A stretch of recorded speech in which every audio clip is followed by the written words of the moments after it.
Hey friends, it's MacKenzie here from the Northwest Youth Department, and I am here to talk about a very special day that we get to celebrate today, which is Good Friday. Last week, Abby talked a little bit about Palm Sunday, which is a celebration of Jesus' entry where he came into the town and people laid down palm branches on the ground to honor him as he entered the town. This is a kickoff to what we call Holy Week.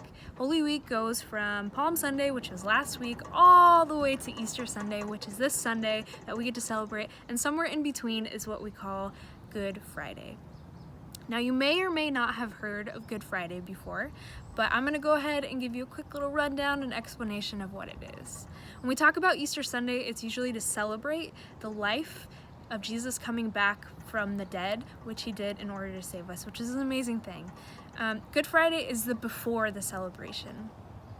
It's a day where we stop to recognize the sacrifice that Jesus gave for us, and all the hurt and the pain and the sadness he went through while dying for us. Good Friday is the day that Jesus died for us. Some of you may be wondering why it's called Good Friday. That's a totally valid question.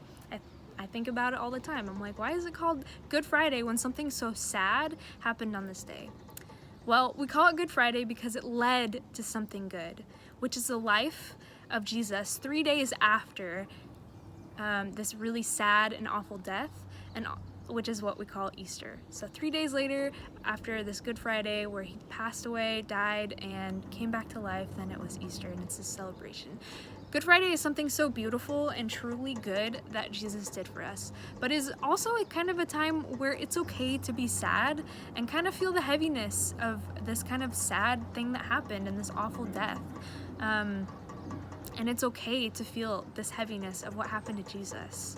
Recognizing Good Friday today is a great way to say thank you to Jesus and say thank you for what he did for us and recognize that. It's also a great way to prepare us for the celebration awaiting for us this Sunday when we celebrate Easter.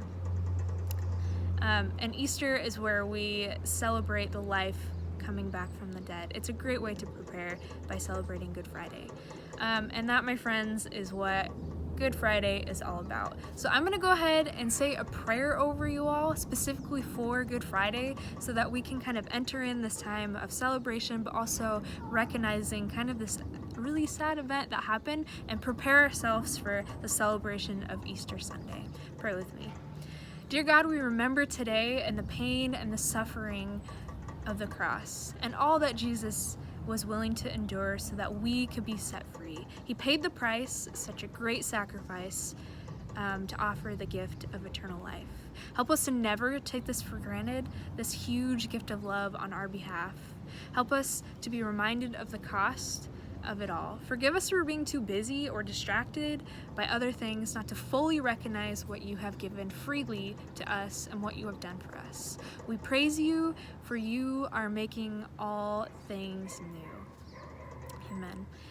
Happy Good Friday, and may all be well with you on this Friday today. Bye, everyone.